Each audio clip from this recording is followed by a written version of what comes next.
Hey, this Sparcast podcast episode is brought to you by Used to Go to Church. You know, life can often be brutal, unjust, and fraught with emotional trauma. As a first responder chaplain for nearly 25 years, author Nick Felicities has experienced countless scenes of unbearable grief and pain. Now, whether you are religious, non-religious, Christian, or agnostic, churchgoer, or church leaver, the person who is starting with page 1 of Used to Go to Church will not be the same person who finishes the last sentence. Available on Amazon in all formats. Visit Nick's blog at usedtogotochurch.com.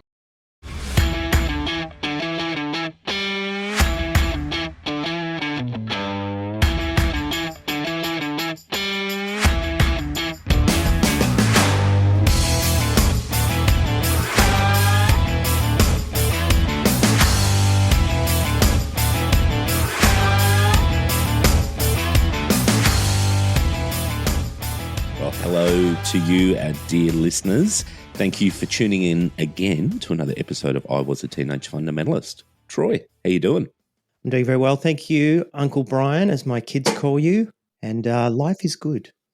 When I lived in Cairns, there was a tour company called Uncle Brian's, and it was this guy who he used to have a van, and he'd take all the tourists around to the waterfalls and all that sort of stuff. And it was a guy with a beard on the side. And at the time, I didn't have a beard or anything. But friends I worked with, probably 3 or 4 years ago, went up to Cairns, would have been longer, 5, 6 years ago, because 3 or 4 years ago was COVID. Anyway, they went up there and they came back and they went, "Oh my God, you'll never believe what I saw." And they took a photo of the side of this van of Uncle Brian. And I look more like that Uncle Brian now because I have the beard and all that sort of stuff. And they're like, "Oh, every time we saw him, we couldn't stop laughing." I'm like, "Ha ha ha, not funny." Yeah, ha ha ha, because you're an old man like Uncle Brian. I am. Yeah, thanks for that. Anyway, how you doing? Yeah, as I said, I'm doing well. Pay attention. Yeah, no, good. We've come to the end of financial year. By the time this comes out, it'll be well and truly past. But yeah, end of financial year at work, which means there's been all this running around and carry on, and that's all kind of done. And as you know, I'm about to go on holidays. And by the time this comes out, I will be back. But I'm about to go on holidays to sunny Thailand because you know I love Bangkok. And I also like going to Thailand. Hey. See what you did there. That'll be great. That'll be fun. I've actually got 3 or 4 friends over in Thailand right now. So it's the time that us Australians escape our southern winters and flee to the northern parts of Australia or Southeast Asia. So nice. That is going to be lovely. I have a holiday coming up, but it's 10 weeks away yet. So we'll let you live yours first, tell your stories, and then I'll tell mine. So today, hey, this is an interesting one. This is one that we've been thinking about probably for years. Like literally, we've been saying, "Oh, we've got to do an episode on this, got to do an episode on this." And then we never did. And yet here we are doing an episode on this. Yeah, now your chlamydia is cleared up. We can finally do an episode on it. I mean, we've been talking about it for years, so it'll be good. 2 tablets, I'm told. You take one, and then after a few months, or whatever, a few weeks, you take another one. That's what I'm told. Yeah. The first one is orally, and the second one is shelving. So and apparently that's how it works best. Shelving, what does that mean? And shove it up your ass, Troy. Oh, really? Yes, it is the quickest way to absorb a medication. So if someone with epilepsy, for example, is having a seizure, if you want to assist them, you can't obviously orally give them a muscle relaxant, such as a Valium or something. So you shelve it and stick it up their bum. And shelve it? Is that what they call it? Why do they call it shelve? It's like a bad idea. What are we going to do? Let's shelve it. Well, to be honest, shoving pills up your ass is a bad idea. It's a bad idea. Yeah, no, I heard a guy once say that he did cocaine up his ass. Yeah, that someone stuck a straw, because it's less. It's obviously it's going to be less harsh on the nose, but apparently if your nose goes all funny, then you start doing cocaine up your ass. Yeah. No, it's a thing. So there you go, kids. There's your lesson today on shelving and how to do cocaine if you've got a deviated septum. Yeah, well, shelve it. Speaking of ass, my son, when we were living in China, he spoke a lot of Chinese when he was born because his mother's Chinese and, people around him, of course. And I wasn't speaking a lot of English to him. But I don't know why. But do you remember Rubbery Figures? Remember that political show on the ABC? And they used to have this John Elliott one that used to go, pig's ass. Yes. And so I don't know why, but I started saying to him, pig's ass. And then when we arrived back in Australia visiting my family, of course, what does he say to them? He walks up to them and goes, pig's ass, like this. And my mother's just like, you can't say it. And I'm laughing, and she's like, you can't teach him that. And I said, oh, who cares? It's cute. Anyway, so he's running around saying pig's ass, pig's ass. And so my mother's getting upset. So we started changing it to pizzas. I started saying, no, it's not pig's ass. It's pizzas. Pizzas? Like this. And he goes, nah, pig's ass. He's about 3. It was great. He didn't speak much English, but he could say pig's ass like John Elliott. I like it. I'm okay. It's cute. It's cute when things like that happen, and particularly when it's not your child. I think we have better opening panda stories than Bart Ehrman. Bart Ehrman talks about that he's been working, and Megan, whatever her name is, talks about the kids and not getting enough sleep and all this kind of stuff. I don't know about you, but I just go skip until they start talking about whatever the topic is. I wonder if people do that to us. There's a fair chance that some people won't hear these amazing stories that we've just told because they've skipped them. But I do get a little bit bored by that because it's always the weather. It's Megan too. It's not Megan. And you need to be really clear on that. Oh, that's right, because it's American and British. They both say Megan. Australia, I don't know why we say Megan. And I don't know why I've jumped down this hole, but keep going. No. Well, I'll go down that hole with you because I had a girlfriend called Megan, and she was very specific that she must be called Megan. And a lot of my friends couldn't get their head around the fact that she was Megan, and they would call her Megan, and she would seethe about it because she'd say it's Megan, but they just couldn't get their head around it. And every now and then when I wanted to piss her off, I'd call her Megan as well. Yeah, but Americans and Brits both say Megan when we would say Megan. Yeah, I think we'd just like to piss them off. Yeah, possibly. But anyway, yeah, the Bart Ehrman stuff, yeah, I do tend to skip and everything. But, I like to shelve that. Yeah, let's shelve that for now and get on with the show. Brian, today we're going to talk about leaving friends behind and leaving people behind in church when you leave. And what do you do about it?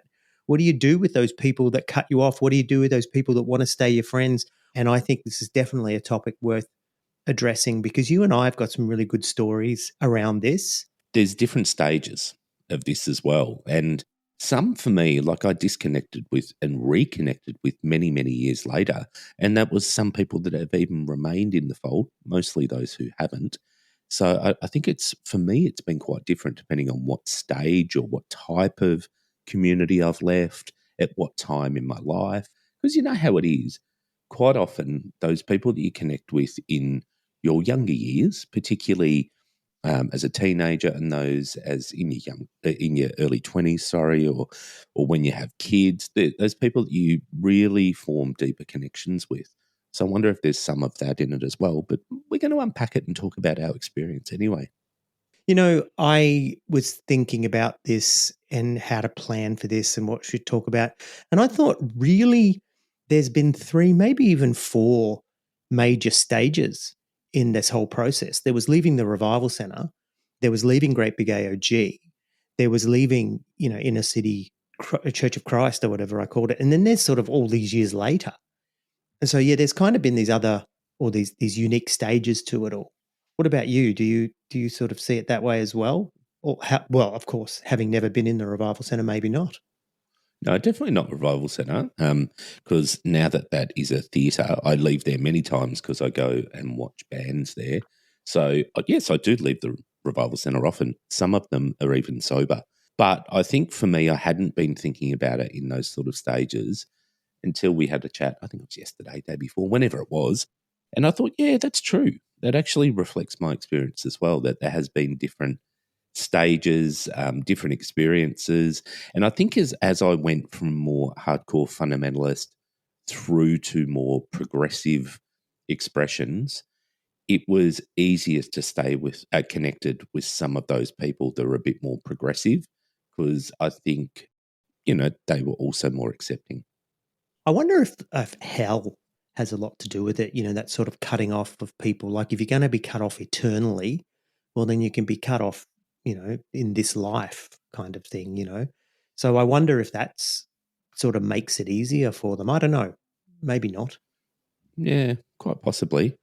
But certainly most fundamentalists think that way about the earth too, is, fuck it, rape, pillage, destroy, pollute, whatever. It just doesn't matter because the earth is all going to fade away and Jesus will come back. He's going to refresh it. That's right. AKA Jehovah's Witnesses. Yeah, that's right. So do you want me to go first? I do. Go first. Okay.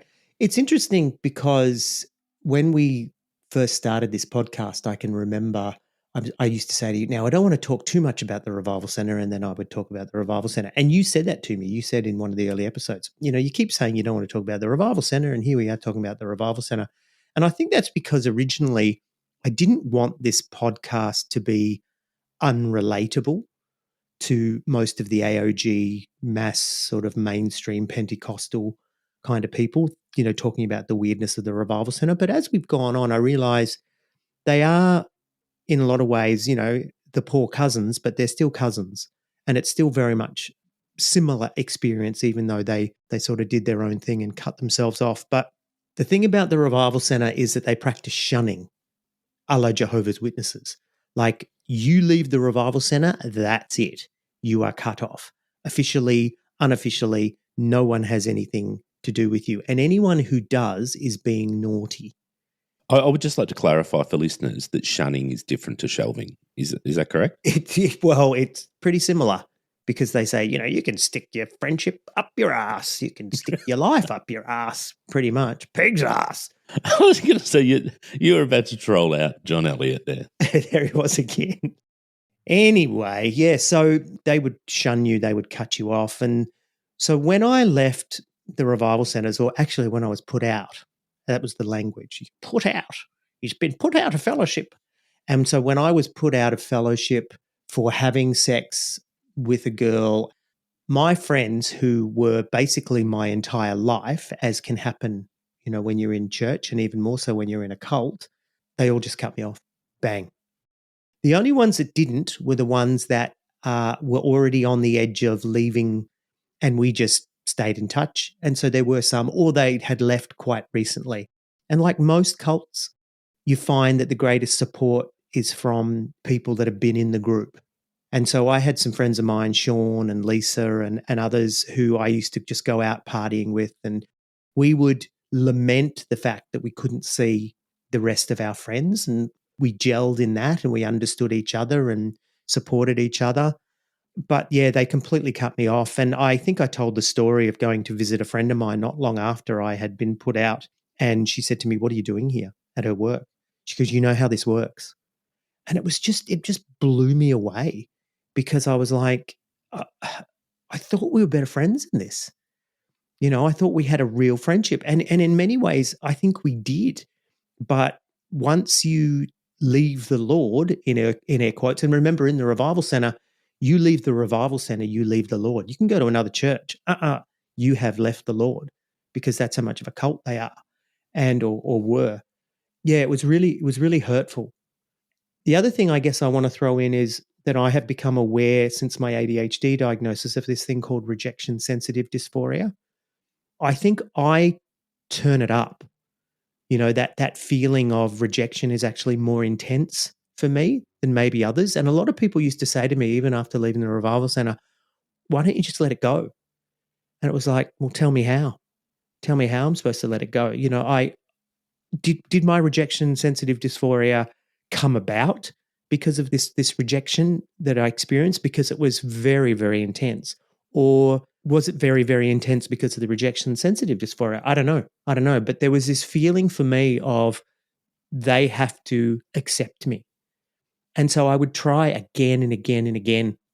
And it wasn't until people started leaving that I would reconnect with them, with the revivalists. But in fairness, that's also not an unrealistic expectation from a church that is saying that they represent the all-loving God, that they should accept you and not reject you. So you've got a lot of things going on there. You've certainly got your own lens on it, but also the expectation of most people is that churches would be accepting, loving. That's exactly right. It was definitely one of the most painful times in my life. But luckily for me, I was still in high school and I had high school friends that I could just sort of connect with. But yeah, it was pretty full on. But what was interesting, I think, for me with the Revival Centre people was when they would finally leave, then I could connect with them properly. There was a couple of people who were sneaky visitors, and we'd catch up or they'd turn up to a nightclub, sneaking out and we'd run into them and we'd have a good time with them. And then, then you never see them again for a couple of years or whatever. It was weird because whilst they were keeping the rules and cutting you off, you knew that actually they did still like you, that they were still your friends, but there was this system that came between us and you didn't take those people so seriously. But the people who did keep the rules and would be rude to your face and everything, fuck, that hurt, especially at 17. I'd imagine a lot of that was very fear-based for them too. Obviously, they didn't want to be breaking the rules. They didn't want to potentially be dragged into the pits of hell with you as well. So, I mean, that's the power of a cult and that cultish mindset, isn't it? Totally. But even now, there are some people who have long since left the Revival Centre who I am still in touch with on social media. And I know they look at me going, God, can't you just get over it? Like you're running podcasts and websites and all kinds of shit. Can't you just get over it? And it's like, yeah, okay, thanks. But oh, well, here I am. Yeah, well, that's it. That's my story. That's the Revival Centre, I think. I think that's as much as I can really tell you.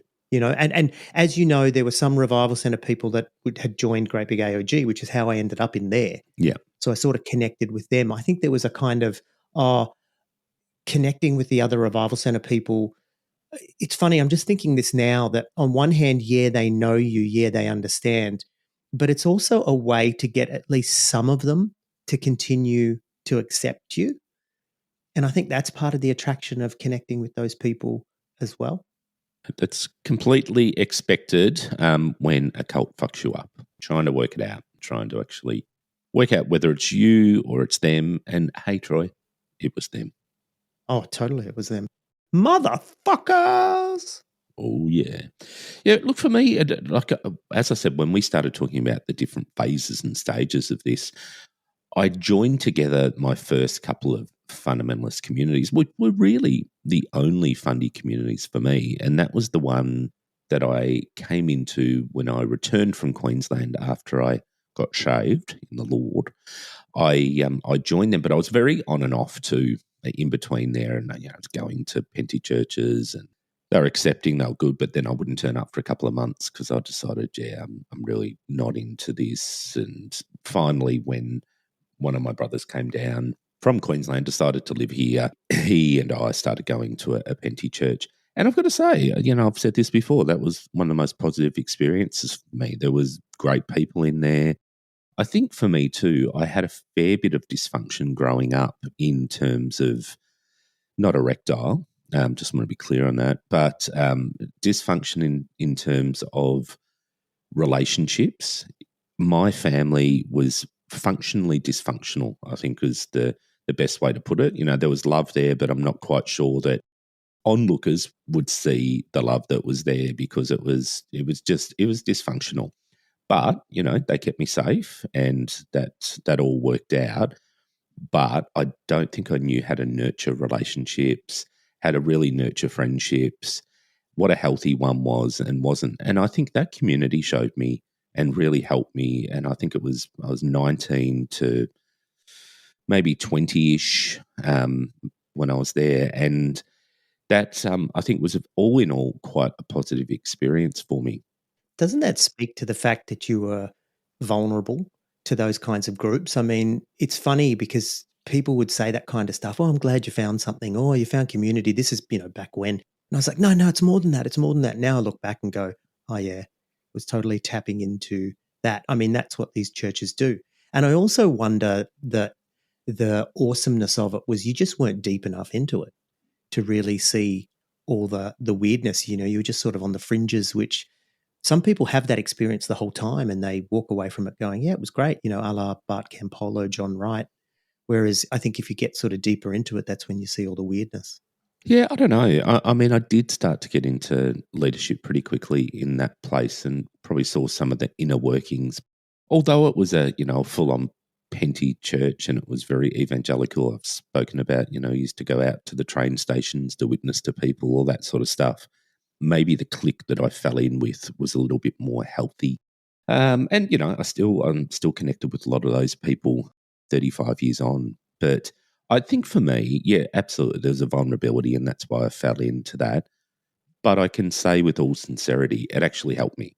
I do think I look back quite often at it and go, okay, that did help me see what a healthy relationship was, because a lot of those people were really supportive and they weren't at that point of judging me or trying to force me to be something I wasn't. Um, there was a healthiness to it, I think, to a large degree. But it was when a mate of mine became a Christian, he came to this place and it was just like, oh my God, this is weird. It's bizarre. Let's try somewhere else. And at that time, I thought, yeah, that's fine. I was at that place of thinking I could potentially move somewhere else. And we'd heard about this great big AOG and how vibrant it was, and a youth group of 500-600 kids or whatever, or young people would like, let's give it a crack. And God, it was very different. It was very different going into that environment because people came from all across Melbourne, as you'd remember, and it was everywhere. People were trying to impress each other. You had to dress right. You had to think right. You had to speak right. Everything was very much, you were judged, and there was an expectation on how you behave, and they were very cookie cutter. And that's what I think in reflection, I look back at it and go, everyone was the fucking same. Everyone was trying to impress the same people. Everyone was trying to dress the same. Everyone saw that as Christ-like and just had absolutely no idea that they were being manipulated as fuck. Oh, it was an extension of high school in a lot of ways, wasn't it? Absolutely. It was absolutely horrendous. So, I mean, all in all, I didn't last that long in fundamentalism. I was at Great Big AOG for 4 years, I think it was, all up. So it wasn't that long, but I packed a lot into that 4 years. I did a year or so of Bible college at Great Big AOG, was in leadership positions, very, very fast. And I think I've said this before, is I always got dragged into leadership positions in places, and it stroked my ego. I was like, yeah, cool, I'll get involved. So, and I was always a slight point of difference, I think, because I still tried to push up against that expectation, but I didn't push up against it that hard that it would see me rejected, put to the side, or judged in any way. I gently do it and then go, yeah, no, I've pushed the edges on that. It was an interesting time because after we left that, as you know, because similar paths at this stage, we became Baptist-Costals, and the Baptist-Costal place we went to, in reflection, it was certainly not as fundamentalist, but it was still quite fundamentalist.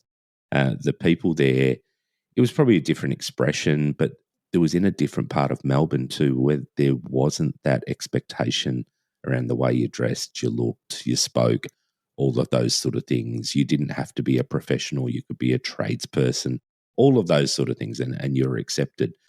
So it was, I think, for me, a bit of a stepping out into a different space, which felt vastly, vastly different to the fundamentalists. It felt more like where we'd come from because it was in the same sort of suburbs where you and I had grown up, gone to school, and were even at that point living.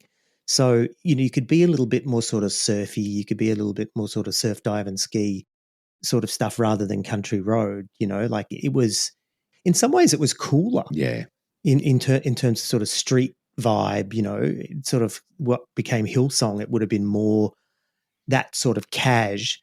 But yeah, you're right. It was definitely different. Yeah, it was. And I don't know about you, whether you felt as you'd moved into that more progressive space and a bit more Baptist-Costal and away from the full-on Pentecostal, whether there was people looking at you differently or treating you differently from Great Big AOG. How did you sense that was happening for you? I think people had a tolerance of the Baptist-Costal, the Great Big Baptist-Costal church that we were going to. So if it had been just some sort of small Anglican, small Baptist, then they may have gone, what the hell? Or small Church of Christ, which is what happened later on. But at that point, the fact that it was a sort of a biggish Baptist church, but there was still a view that they were less than Great Big AOG, that they weren't quite there. They didn't have it quite like we had it. But I think coming back to the, letting people go, when I did leave Great Big AOG, there were a lot of people that would have thought he's lost it to some degree. And there was people that just, like, they wanted to try and bring me back because my mother-in-law, soon to be mother-in-law at that stage, and father-in-law were pastors at Great Big AOG. So they really wanted us back. And so I was tied to their daughter. And in some senses, I was kind of like family. If you think about it, the thing about Great Big AOG is that there were core people and then there was not core people. And you and I, we weren't really core people. We weren't named after pastors of old, and because there were families like that. Remember, there were families that had been in there for forever and a day, and they sometimes, were board members or their family members were board, all this kind of stuff. There was definitely different layers and different levels. So I think a lot of people left and it wasn't really even noticed. It was like, yeah, people come, people go, because there was a really big revolving door. But I know that people would have looked at me. In fact, I know that they did look at me and thought, okay, he's losing the plot a bit. And then I don't know that I was too worried about that because I was pissed off with the way I'd been treated by, youth pastor and senior pastor and assistant pastor and all this kind of shit. And so at that stage when I left Great Big AOG, I didn't really care. I was more leaving them than I felt that they were leaving me.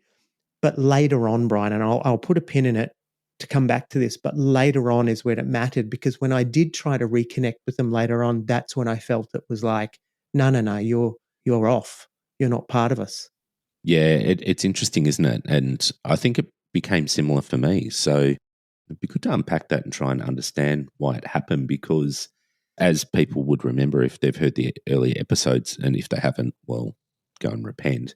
But the associate pastor, who I was quite close to at Great Big AOG when my then wife and I. Let's just call him Bruce. Yeah, they call me Bruce. That was a great movie. That was so racist. So 80s racism, Asian exploitation. It was in context back then, when you could get away with those things and think they were funny, and now we look back at them and go, oh my God, we were disgraceful. I studied under Master Tung.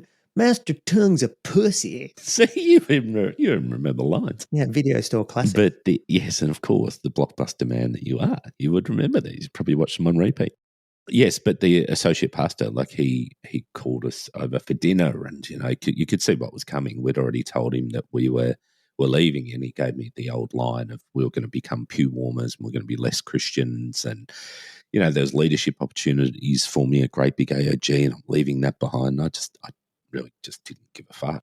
So he wasn't hearing from God, because what he would have said is, you're going to fall away and run a podcast for other people that have fallen away. That's right. He would have known. He would have been able to deliver a word. He was obviously a false prophet, because you didn't become a pew warmer at all. I did not. I didn't warm the pews for a great deal longer, really.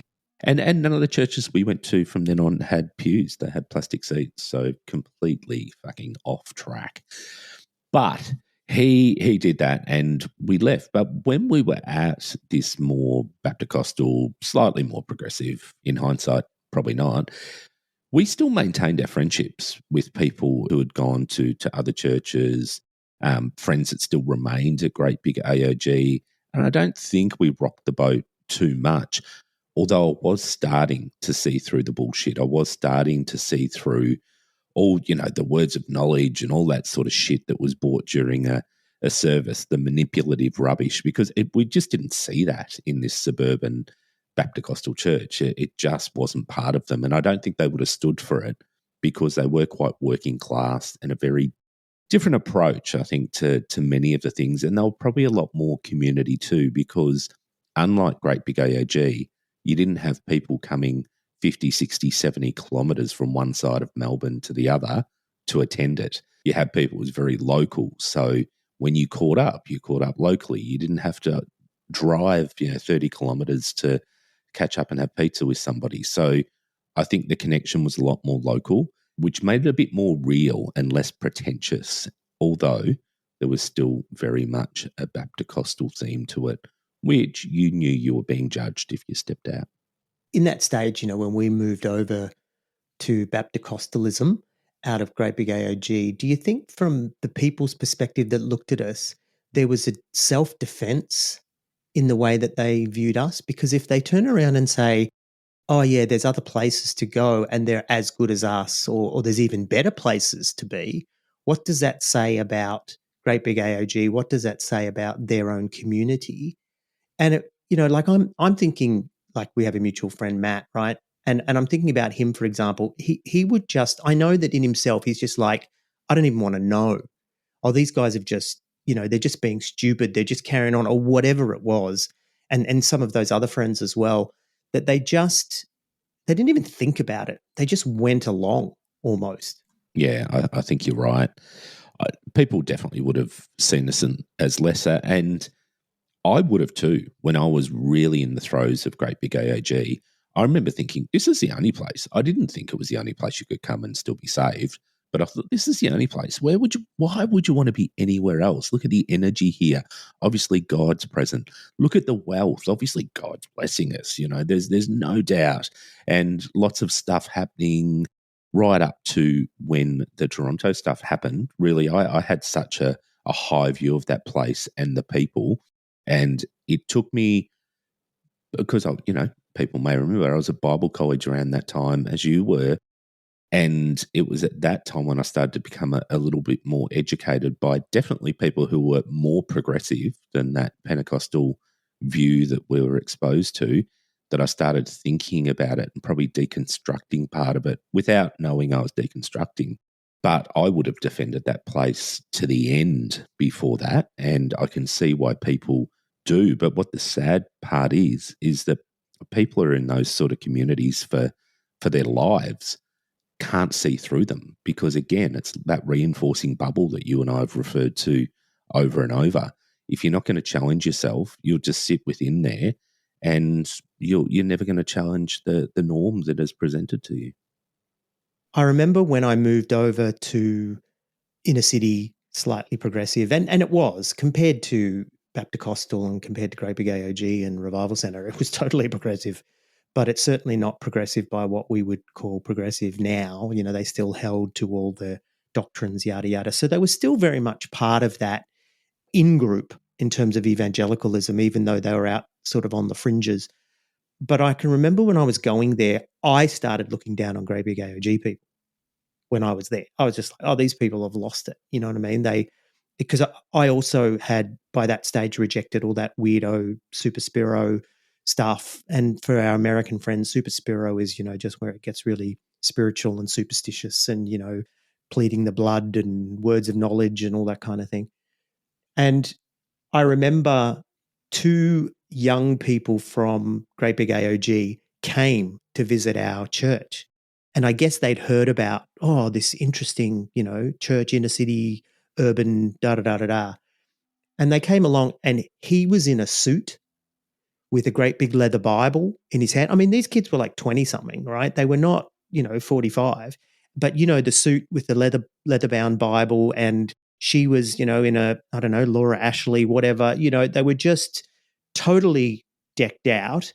And of course, this is inner city Church of Christ, where, you're lucky to wear shoes, right? If you wanted to. And, everyone was sort of, cafe kind of, it was very much like that. And so they came along, and I just thought, you fucking people, I totally judge them in that moment. I just thought, and they never came again, because they would have come and gone, oh, there's no video screen, there's no super sound, there's no praise and worship like they were used to, none of it. And yeah, they never came back.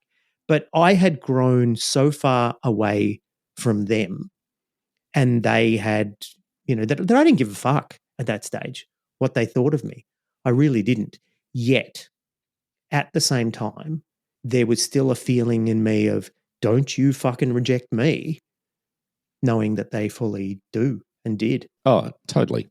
And again, we would have done the same while we were there. We would have judged others and thought we were the best. But I mean, you did this when you remember all those people from Great Big AOG when they did finally move out to other churches. Most of them that I know moved to another same cookie cutter Pentecostal formulaic bullshit approach. So I don't think they were challenged, and they were easily able to transport their version of faith and their expression without being challenged. And some of those people are still in that place. I mean, we could rattle off probably a dozen people that are still in that place where they've transported across. Sure, other parts of their life have been challenged, I'm sure, but that part they protect so deeply because I think they've probably seen so many people, and they're probably doing this subconsciously, but they've seen so many people who have drifted away from that core that they would be really, really scared to unpack that because probably other stuff in their life has brought them a lot of pain and grief, and this is the central anchor for them, possibly the only thing that stayed together. Yeah, well, a lot of them went off, didn't they, to like Christian city churches and independent-ish kind of Pentecostal churches, but they were all very similar, you're right. The same kind of thing, except maybe they could drink a bit more, or maybe they could, dress down a little bit or whatever it was, but it was still very much cut from the same block. What about when you left the Church of Christ? You were basically right on the edge and all that. How was it when you left those groups? Were people quick to drop you? How did that all work for you? Yeah, that was interesting. That was because we're involved in a couple of churches of Christ. So we're the one in Cairns for 11 years. And that's a bit more difficult to stay in contact with people because we moved 3,000 kilometres away back to Melbourne. Still kept in contact, and certainly when we went back and visited, we would well, I actually didn't go back and visit there until my wife and I had divorced. So we never went back together. But when I went back separately, I would catch up with those people, but there was such a disconnect. Like I'd moved on to the Church of Christ down here, which again was even more progressive. Our pastor had conversations with me, and we were good mates, where I'm not even sure he believed a lot of the time.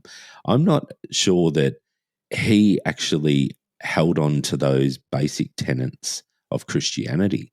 So he really struggled with it a lot of the time. And for me, it was so calming because I was already coming apart at the seams and my marriage was coming apart at the seams. So I was able to be more of myself there and definitely be more vulnerable because that vulnerability was invited as well. So it was quite a different thing. However, drifting away from that place, and I've thought about this often, is I didn't really keep in contact with many of the people there.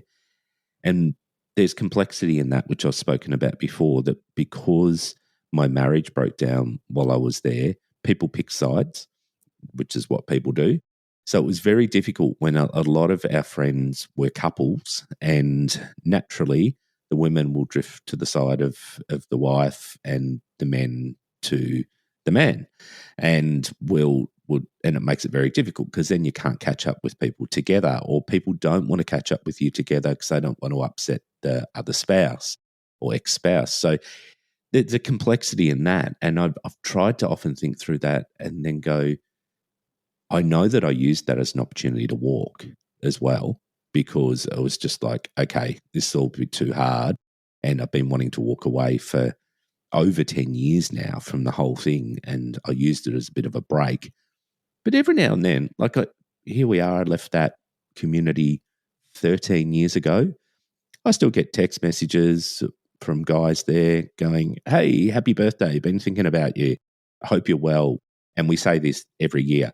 Be great to catch up for a beer soon. We never do. But, they're thinking of me and they send a message out and they don't judge me for who I am. So, it's a bit different. But holding on to those friendships, I didn't really hold on to them. There's a couple from that place that I still do occasionally catch up, and we'll have dinner or we'll have a couple of drinks. Not many.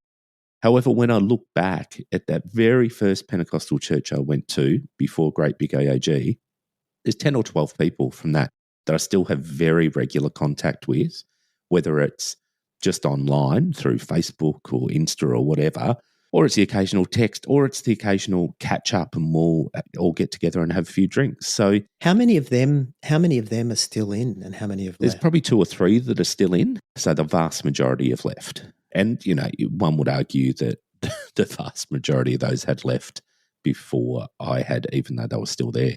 They really weren't very good at it all.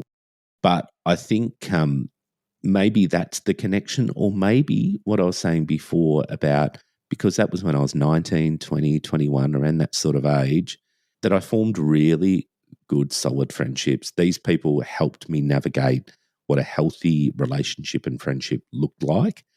I still hadn't worked it out, still probably haven't worked it out, but they helped me. And they certainly, I attribute a lot of my more healthier views of life and the world to that community. So maybe I've got a natural gravitation towards those people for that. I don't know. I don't know what's going on. But how about yourself? Like, how did it all work for you when you finally stepped away from maybe the whole thing and left overseas, but even before that, when you started to drift off?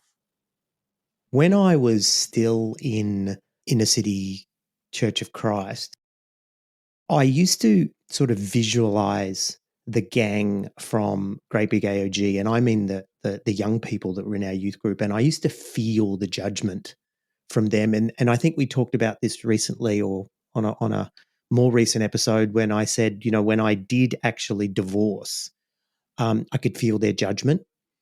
And maybe they didn't even think about me, but that's how I perceived it at the time. But when I stepped away from that Church of Christ, the way that I was pretty much dropped was extremely confronting. And it was a real slap in the face, because I thought these people really cared about me. I really did. I was like, this church is different. This is not like the others. And so when I divorced and packed up and went overseas, I was still emailing them and reaching out to them and stuff. And, in fairness, some people would write back, but it wasn't much. And if I didn't write to them, they didn't write to me at all. And, and even when they did write back, it was, a few sentences here and there. And I would make phone calls to people and, get their answering machine. I mean, that's how long ago it was. But then I'd never hear from them, not even an email saying, hey, you sent a message and, try again, nothing. And that, to me, especially this church, which I thought was much more accepting, when I walked away, dropped.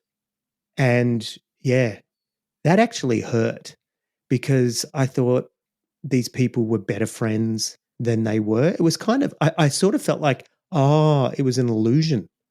It was just part of the community. You're part of the community you're in. You're not part of the community, you're not.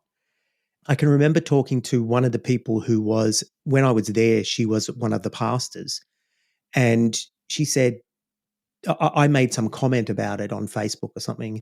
And she said something along the lines of, we all sort of have different interests and we sort of move on.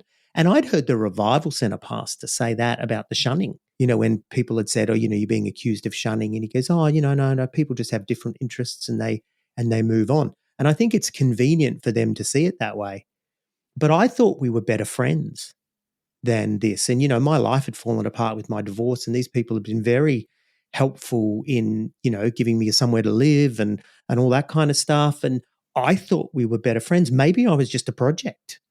Maybe I was just a way for them to actually be Jesus rather than we're actually friends. And I can remember the pastor, the senior pastor, years later saying, look, I know I haven't, I've been a shitty friend, he said, to me when I sort of said, hey, man, I thought I was going to hear from you and all. It was all of them. It was all of them. And maybe I'm naive. Maybe this is what happens when you leave the footy club. Maybe this is what happens when, a la Bart Campolo saying that we need to all be, in better community. I don't know. But I was expecting more. Maybe I'm a better friend than they are. I don't know, Brian, but that was it. You leave the community and the friendships were over. And I was still catching up. I would visit their Facebook pages as when I was in Korea and see what people were doing. I thought I was still part of the community, even though, because I hadn't left the faith, I had just left the church, and gone to live overseas. And again, maybe it's because of rejection sensitive dysphoria that I had it turned up to 11, maybe not. But I was really disappointed by that sort of, more progressive evangelical lefty group in the way that I felt that they, you walk away, you're done. And I wasn't expecting it. But now that I look back and I look back at the Revival Center, the AOG, and this, more progressive Church of Christ, it wasn't that much different.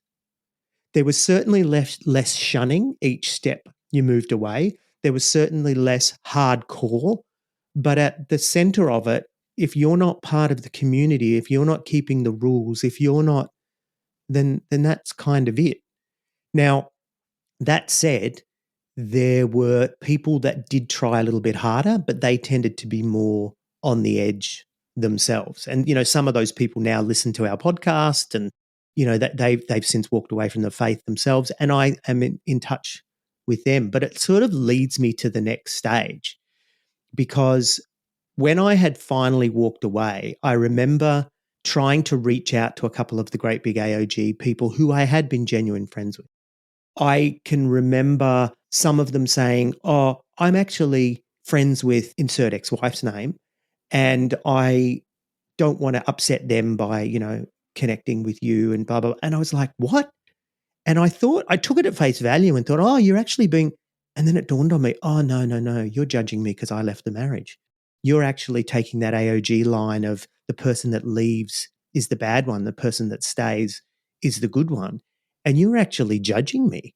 You're actually condemning me on my divorce. And that's why you're not hanging out with me." And a lot of the AOG people, when I did try to reach out to them and did try to connect, made it pretty clear almost right away, no, I'm not interested. And even some of my Bible college friends, and of course the angry atheism didn't help either in that sort of early Facebook days. But yeah, man, it was quite obvious that there was a shunning, maybe not as blatant as the Revival Center, but there was definitely an AOG shunning. They were just basically, we don't want to know you for whatever reason. And do you think some of that, because again, this is something I've thought about often when we talk about this, but also just on reflection, that people operate within a very tight circle of influence and community. Generally speaking, I think most people do. Maybe it's conscious, maybe it's unconscious thinking, but for them to challenge that is incredibly confronting. So when somebody steps outside their bubble, it's easier for them to just cut them off, because otherwise you're going to challenge that cognitive dissonance that's there constantly, particularly if someone's going to bring a challenge into your world with their experience, because you can't explain that away. Or you can just go, "Oh, they don't have Jesus," or whatever, and that was always a real simplistic view of it. But if somebody's happy and they're happy outside of the fold, that's really confronting for people, because they generally then float back to the old, yeah, they might be happy, but they're going to hell. So I think it's quite confronting for people. And in fairness to people as well, it's really difficult to be present and part of more than one or two communities. For me, it's one thing I always struggle with, and I've certainly pared this back a lot lately. I've been involved, and concurrently involved in kids footy communities. So, you're the one of the umpires or whatever like that. I'm involved in my footy club, which I like to go to all the time, and the local footy club. The kids' school stuff, and whether that's, parents and the committees that you sat on. I've sat on those. I've tried to do all those things, but I know that when I'm involved in all of that stuff all at once, I actually can't be present in all of them. And I skim the surface. So I end up sort of contracting back in my social world into one or two of those areas. And I think when people are involved in faith communities or church communities, it's easy just to drift back to one, because that one community can give them a bit of a one-stop shop for their socialization, for their spiritual needs, for their family needs, for their support systems. So they'll do anything, I think, psychologically, they'll do anything to protect those. And even if that means not facing up to the truth, then they will do that at any cost. And I've seen that with so many people. They can't be critical of the community they're in because it means so much in many aspects of their lives. I get it. And I also get that what you're saying is your mere presence in their lives, even if you're not bringing it up. And especially when you've been so full on and they know you've been so full on into the religion and yet you've chosen to walk away. What does that say? I get that. And I get how hard it is. But the thing is, they made all these promises, Brian, as a community, that you are in the family of God, and and they pushed us away from our own families and pushed us away from our other friendship groups and said, come deeper into the group. And so there was all these promises made of real friendships, real love, just as I am, and waiting not to rid my soul of one dark spot, and you walk up and give your life to the Lord, and they give you all these promises. And then they take it all back when you don't measure up, when you don't play the game. And to me, that's fucked. And to me, that's painful. And I think I'm a more loyal friend than that. And another thing I used to think of was I'm sort of sentimental and I like continuity in my life. I don't want to think that I have given all these years of my life and it's for nothing and that the friendships weren't real. I think that's on me though. That rather than accepting it and going, actually, that's how it was. And these people don't really care about you and they probably never did, right? Not in the way that you thought that they did. That sucks to admit that. And all those lost years as well. So I think for me, for a long time, there was a trying to maintain a continuity that it's not lost years if I'm still seeing them from time to time, or that, they're demonstrating that they genuinely did like me or genuinely did love me. Yeah, it's hard. I want to tell you a story about, do you remember my friend Paul? I do. And Paul was the guy, who he and I were really good friends. After I left Great Big AOG, we connected in a big way. We were at Inner City Church of Christ together. We did the church plant. We used to go to the raves and witness to kids. And he and I were just, the best of friends. When I left Inner City Church, he didn't really care. He had how much, he was going to be a missionary. He had a global perspective on Christianity. And so it didn't matter which church you went to, as long as you went to a church. And so when I went overseas, he got quite threatened at the fact that he could see that I was leaving the faith, not just leaving church. And he challenged me a couple of times. Like he challenged me on my divorce. He challenged me on my lifestyle. And we would sort of drift in and out of each other's lives. Every time I'd come back to Australia, I'd visit him and stuff like that. And in fairness to him, he tried really hard. But eventually, when I finally did say, I am no longer a Christian, he and I had this time where he said to me, let's have a debate on the nature of scripture. And I was like, okay, dude. And I was listening to Dawkins and, infidels.org. And I was a hardcore angry atheist. And I said, let's start at the start, talking snakes. Right. And he's like, and he was like, whoa, slow down, And he said to me, okay, this obviously isn't going to work. We can't talk about this. Right. And I'm like, no, come on, talking snakes. Right. There's, and every time we get on for a debate on the nature of scripture, I'm like, come on, talking snake. Was there a talking snake or not? And it was just so challenging to him. And in the end, he said, I can't be your friend anymore. Boom, and dropped me. And I was just like, oh, what? So I tried to get in touch with him, through internet phone and stuff, and said, okay, look, we don't have to talk about it. But he didn't want to know. It was too late. I had shown him that I had really rejected the faith. And more than that, I was bringing up stuff that was very confronting to him. And he cut me off. He basically shunned me after that. Like, you obviously can't just be my friend. You have to confront me with this. But I said to him, okay, I won't. But it was too late. And he didn't talk to me for probably about 7 years or something. And then eventually I was like, dude, we had a really good friendship. We had been really close mates.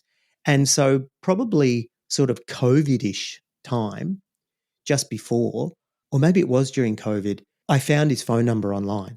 And he was working for the Bible Society. He was a part-time missionary working amongst Aboriginals in the Northern Territory and stuff, like still full on. And so we connected. And I wasn't going to make the same mistake because I did love this guy and we had been mates. And, it was more than continuity. I really loved him. He was my friend. So I just didn't go there with him. And he was telling me about his struggles with Hillsong and all the shit that they were doing and how he didn't like it. And cool, man. And I just bit my tongue the whole time. And then eventually he said to me about the whole COVID vaccination thing. And he was working with Aboriginal communities. And he's like, I can't take the vaccination. And I'm like, why not? Because I was thinking he was more leftist leaning than he actually was. And then they made this announcement that anyone that wants to work amongst the Aboriginals, and this was like a global, a national announcement that was on the news, the government saying you can't go in there. And I spoke to him. I said, so what are you going to do? And I wasn't saying to him, you must take the vaccination. I was actually asking him, what the hell are you going to do? Cut me off. And then he said to me, I can't be your friend anymore. You haven't changed. You're the same. And I'm like, dude, I wasn't telling you had to take the vaccination. I was just genuinely asking you what you were going to do because I was trying to align to what not align. I was trying to be understanding of what mattered to him. Completely cut me off, told me I hadn't changed, that I'm exactly the same, that I pretended that I'd changed to come back. What the fuck? Like none of that was going on. And in that moment, or in that time, I realized you can't be friends with these people, right? Like it was always conditional. He was always your friend based on the faith. And when you didn't have the faith, there was no friendship. And I wanted there to be more. I wanted there to be a genuine friendship, but he couldn't do it. And he wasn't great big AOG. He was more sort of evangelical left and all this. But because I asked him, not told him he should take it, because I asked him, what are you going to do with this injection? He fucking cut me off. Because I think, again, your mere presence was challenging him in that. People will know that even if you're not challenging them directly, eventually you will, and they won't be able to handle that. I mean, the whole fucking COVID thing, and it's another episode, and it's one that I've banged on about a lot. But God, I've seen churches change since COVID. I've seen some of the messaging come out from big Pentecostal churches, and I'm sure many others, but the connections I've still got around the vaccine, not saying directly you shouldn't take it, but questioning, mark of the beast and all that sort of stuff. So has a lot to answer for. But your mere challenging him, or his perception of you challenging him, I think is probably too much. Time to cut Troy off again. Do you know what he said to me, which was funny at the time? He goes, okay, we can be friends and everything, but we're not going to talk about things, quote, because you can be very convincing, end quote. Right? It was almost like a confession. I don't want to get too close to you because you might make me think. And I was like, okay, this was the deal that we made when we were going to try and be friends again, that I wasn't going to be too convincing. So I was making really strong decisions and putting things into place to not go into those topics. No talking snakes, no resurrections, no nothing. I wasn't going to talk to him about it at all. And yet, eventually he cut me off. Now, the thing was, when he did it this time, I went, okay, it's not me. Yeah. Okay, I've done everything I can to try and be this guy's friend. And he was really upset when he found out that I owned my own house because, of course, he, put all this on hold for the mission, for the missionary life and all this kind of stuff. And he was bitter about the fact that God had not come to the party and given him, oh God, I couldn't tell him that I owned more than one house, fuck, he just would have cut me off then and there. Like, it was just insane. Yeah. And he was, I'm sorry to say this because I hope he doesn't hear this because I'm not trying to be nasty, but he was such a fucking grifter in terms of like just trying to get money off people just to survive. That's what he had been forced. And he was living on benefits and all kinds of stuff. And, this guy had multiple degrees. If he had decided to be, in air quotes, a tent maker in terms of the missionary thing, he could have probably had quite a bit. But because he went whole by faith all these years, barely making ends, no, not even making ends meet. The poverty line, dude, really. couple of days a week from the Bible Society and all this kind of thing. And when he did this, I looked at him and went, okay, it's conditional and I now have to let this friendship go. Yeah. And even occasionally I think to myself, oh, should I reach out to him? Should I try again? And even now, and I think to myself, no, it's over. And he was never your friend, at least not in the way that you think he was. Because when it came to a choice between the friendship and the religion, he chose the religion. And so that is I don't want to say a nice, neat bow on the end of this episode, because I'm sure you've still got things to say about your family. And I do want to hear from that. But for me, in the end, it was like, if that relationship goes, then all of them have gone. There's no saving any of them. And for me, it's really only the people that have left that I can be friends with. I've got another friend of mine who is just recently starting to step back into a sort of more Baptist kind of thing, but she doesn't buy it all. She's very challenging on it. I know she likes the music and she likes the community and all that kind of thing.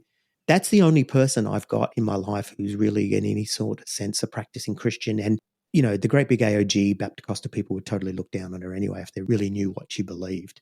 She's gay affirming and all kinds of stuff. Yeah, it's interesting. Like I've got very few people who are still in that I keep any sort of contact with. But I often think, the same as you. Like it's not me. And I think Bart Campolo said this when we had him on recently, that his wife said to him, do you want to stay married? Do you want to, do you still love people? All this sort of stuff. And what she was getting at was, you're the same you. And it's one thing that really resonated with me when he said it. It's like, yeah, hey, I'm the same me. I haven't changed fundamentally as a person throughout all of these sort of things. So if people don't want to be friends afterwards, well, whatever, that's on them. It's interesting. I was thinking, just because my ex and I split, I think I was about 38 and through to about, early 39-ish when we finally split.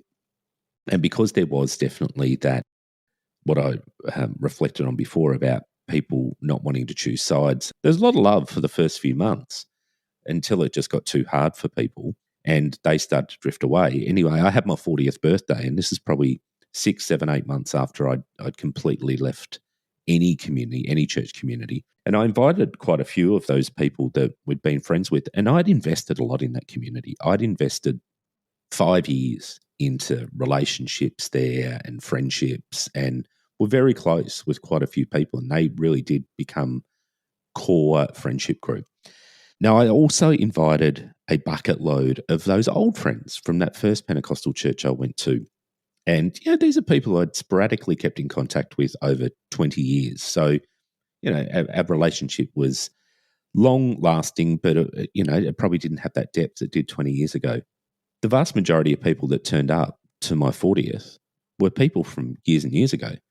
The people who were most recent in my life, they didn't turn up. It was too hard for them and too confronting for them, and they didn't want to see as choosing sides. A few of them turned up. Like there was probably half a dozen of them, but given there was 20, 25 of us as a core group that were really tight, not many of them turned up. But all the others, they showed up. They showed up from many, many years ago. I got a text message from my ex-wife after that party saying the girls told me who showed up, this is how much of a loser you are. Only your old friends turned up because the people that know you best didn't turn up. And I was just like, yeah, whatever. I actually don't think I even responded to the message, because at the time I just thought, no, those people actually know me quite well, and they've known me and they know truly who I am. And their friendship with me has been 20 years. It's lasted. Might not have been that deep at times, but it's been everlasting. So fuck off. But it was just like that. That everlasting. It was, yes. Amen. Well, it has been. What a nice text to send you, by the way. It's good that she's not bitter. That's nice. Yeah, that's right. That is right. It's such a wonderful relationship. Yeah, mine told me, my ex-wife just quite recently actually said to someone that I have an unmanageable personality. And I was like, oh, nice, but that's ADHD, I guess. But even still, it was like, really? It's been 20 fucking years. Get over it. Yeah, even more. I know it's nuts, isn't it? Look, the family thing, I won't go into depth on it. You're referring to that before, but probably half of my siblings are still involved in church in some sort of way. Definitely, there's 8 of us, and 4 of those 8 are involved in differing ways and in differing depths, I think. One of them has recently, I just found out, gone back to Bible college, which has just floored me, and a real hyper faith sort of Bible college. So interesting one. And one of my sisters, who was a minister, she seems to have stepped back. She's doing more stuff for family at the moment, but they're getting on a little bit. But one of them has completely rejected me as a person for their own reasons and their own beliefs, that I've done particular things apparently, and I think it just helps them with their own narrative. They're a bit of a messed up unit. I can't say that phases me a great deal, because I've got a fantastic friendship group that is not contingent on me believing the same things that they believe. And that's to the point where, within my really tight friendship group, I have a couple of people that are, COVID deniers and believe it was a pandemic and all of that sort of stuff. And so as a core, we don't believe the same things, but we also don't let that get in the way. We both know where we stand on it. However, it doesn't mean that we can't be friends. Whereas I think in Christianity, or in Christendom, if more broadly, that's a challenge for people. I think it's a real challenge, because if you're not a Christian, you're in their lives, then you will see them as having a deficit, and you will see them as needing what you've got, particularly if you're not a universalist and you believe that the only way they can enter the pearly gates is through a relationship with Jesus where there's no take backsies. Well, that's the thing, isn't it? If you believe in a God that is going to cut people off for eternity, it's not much to cut them off here and now. That's the model that's been put for them. Jesus is like going to spew out of his mouth. He's going to set you on fire forever, and, all this kind of shit. And even if you believe in total annihilation, to quote the theological term, even that, it's still a cutting off, isn't it? So I think that's why they can do it. I think at the heart of it is the idea of in and out, hell, with us, against us, that kind of stuff. But the thing that sticks with me is I believed them. When they said, family of God, when they said, accept you as you are, no one will love you like the church is going to love, all that kind of stuff, whether they said it or implied it, I believed them. And I made commitments to these people, to these communities. I really, truly did. And when it turned out to be a lie, and I know that sounds very fundamentalist to say it was a lie, it's a trap. I really think it was, and, maybe an unintentional lie, but it wasn't true. It's an illusion. And I bought in. I made a commitment. If those people came back, a lot of those people came back and said, you know what? I was wrong, which I prove, because when they end up leaving the church, I reconnect with these people when I can. But yeah, it's a lie. It's a lie. And I'm disappointed. Take me a long time, but I'm disappointed. I don't think they had the tools, and I'm not defending them at all, but I don't think they have the tools, and the church doesn't give them the tools, and they don't have the self-awareness to know that they need the tools. Because why would you? Because you've got everything. You've got Jesus. So it's an interesting space where I look back now, and as I said before, I think if I was to give advice to anybody who has stepped out of recent times or has stepped out a long time ago and just finding it really difficult to connect with others outside community and feeling rejected by community, are you the same person? Are you that person who deserves to be accepted? And are you that person who you've stayed true to you? Stay true to you. Fuck them. I mean, you'll find other community, whether that be through a club, friendship groups from your kids' school or whatever. You'll find something, and you just be true to you. I mean, that's probably the one thing that I look back on. I'm the same person that became a Christian 35 years ago and left, probably really I left 20 years ago in my head and 13 years ago with my feet. I'm the same person. I've got the same core values. Christianity didn't actually give me core values. It didn't make me a different person to who I am. It shaped me, and in some ways shaped me negatively. Some ways it shaped me positively, and I have to give it that. However, I'm that same person. I've stayed true to that. I've changed over time because you must evolve and change. You must, apply your learnings. But I'm the same person. So fuck them. If they reject me just because I don't believe the same thing that they believe, fuck them. I was thinking about the Bart Campolo episode, and I was thinking, just our recent one, why was I reacting so strongly? Because I like Bart. I think he's a nice guy. But as soon as he starts talking about wanting to be a secular pastor with a secular community and all this, it's like, I'm just like, fucking no, stop. And I was wondering about that. And I was thinking, I know why. Because I think those communities can be very hurtful. It's all based on froth and bubble, like come together, we'll be a community, and it's all conditional, As soon as could you imagine someone coming along to his group and start to say, actually, I don't believe in evolution and I don't believe that the planet's all, formed because of, they're not going to be welcome. And I don't mean it to be harsh towards Bart because we all have our own needs and what's driving us, but it's like, really, it's probably more about you wanting to apply your gifts and what you perceive to be your gifts than actually anything else. And you miss all this stuff about church and all that. But I think these communities, it's a lie. Sorry.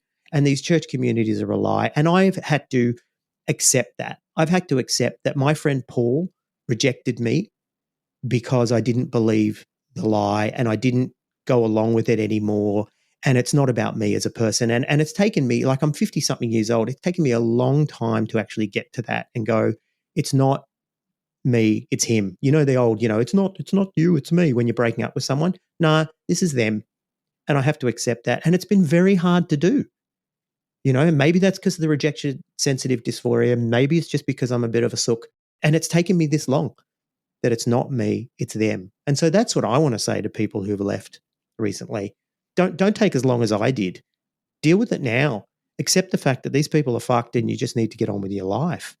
I know easier said than done. Yeah, it is. It definitely is easier said than done. But there is good stuff out there and there is good people out there. And people will continue to hurt you. Let's be honest about that because that's what we do as humans. We're not. Yeah, that's not the domain of the church to hurt people, is it? That's everyone. Oh, totally. Yeah. It's interesting. I'm part of a Facebook group for my Australian rules football club, which is the Richmond Tigers for those listening. And we're doing very, very poorly this year. But it's amazing. Like in that Facebook group, people, they just fucking go each other. And if they don't like the way one person has played in our club, then they'll just go each other. They'll go that person and they'll want that person thrown out. And they'll say, sack him, he needs to be sacked. It's fucking brutal. Life is brutal. Some people are absolute assholes, but there is greatness out there and there's great connectivity, but it takes hard work. It's really, really hard work to maintain and build friendships, relationships, and networks and be part of it. And everyone's got to put in to be able to get out. It's really, really difficult, challenging, but so incredibly rich and worth it, I reckon. Yeah, I'm certainly not saying there's no relationships and there's no valuable relationships or there's no authentic relationships. I think my real friendships that carried on after church were real friendships, and I've got a handful of them, but a lot of them didn't, and that's just the way it goes. So that's all I have to say about that, Brian, about leaving and letting go. And I think I have finally, in recent years, come to a point where I have let go and realized not everyone's going to be great. I agree. Not everyone is going to be great. And I've got nothing else to say. I mean, it's stuff that I could ramble out about and certainly philosophize about it a lot and certainly throw my 2 bits worth in, but they're only my 2 bits worth. And I'm going to leave it there because I've probably said 3 bits worth today. Well, I'll see you in a couple of weeks then. Well, 14 nights, as one may call it a fortnight. If you'd like to connect with the I Was a Teenage Fundamentalist podcast, then please see the links in our link tree in the show notes. We invite you to join our listener community on Facebook, and we're also on Instagram, X, and Reddit. Check out our merch on Redbubble. We've got t-shirts, hoodies, mugs, and all kinds of great ex-evangelical stuff that you can wear proudly. All proceeds go to building and promoting the podcast. We want to give a huge shout out to our Patreon supporters. Subscribers get a range of benefits, including free merch, early access to episodes, access to our exclusive subscribers group, and monthly bonus content. Again, all proceeds of this go to the running and promotion costs of the podcast. A special thanks to Ava, who manages our social strategy, and also to Kerry and Bree, who manage our Facebook listener group, and also to Bree, who puts out our monthly newsletter on Substack. All of our episodes are transcribed by Leanne to increase accessibility. The show is produced and hosted by Brian McDowell and Troy Waller. The sound engineering for this episode was done by Jonathan O'Brien. I Was a Teenage Fundamentalist is available wherever you find your podcasts. Again, you can find all our links in our link tree in the show notes. Or why don't you pop across to our website at www.iwasateenagefundamentalist.com.